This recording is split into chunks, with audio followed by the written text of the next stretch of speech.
তো ভাই মাঝে মাঝে আপনি সাহায্য সহযোগিতা করেন না ভাবিরে, মানে কাজের ক্ষেত্রে ধরেন এই একটু ভাবিরে চা বানাই দিলেন বা ওই থালা বাসন দিয়ে দিলেন এরকম। আপনি পাগল? আমার বউর ওই সাহস আছে আমারে বলার? ডায়েটের মধ্যে রাখছি না। পুরুষ মানুষরা কি বলে? স্বামী। স্বামী অর্থ জানেন তো?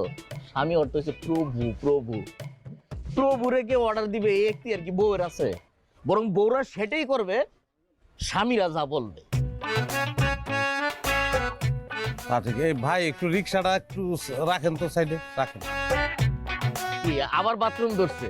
ভাই এটি বাসার থেকে শেষ করে এলে ভালো হয় না? এখন যাবেন বাথরুম? ভাই তুমি কিছু মনে করো না, তুমি একটু দূরে যাও, যাও দূরে যাও। আরে ভাই কি করতেছেন ভাই? কি করতেছে অনেক বাসায় কি করছ? জলদি কর, কি করছ বাসায়? কইতাছি ভাই, কইতাছি আমি বাসায় বোর থালি বাটি মেজে দেই, আবার কাপড়ও কাছি, মাঝে মাঝে বোর পাও টিপে দিতে হয়। তাহলে চাপাবাজি করে মানুষের ক্ষতি করছ কেন? তোর চাপাবাজির কারণে আমি স্বপ্ন দেখছি বিয়ে করার, বউ লইয়া সঙ্গে সংসার করবো। বউ জাতটাই দুই লাইন বেশি বুঝে, এটা তোর কারণে আমি বুঝতে পারি নাই, বুঝলে বিয়েটা করতাম না। ভাই ভাই আমার অনেক বাথরুম ধরছে, আমার একটু তোলেন ভাই। তুই এখানে আসবি, এখানে উঠ।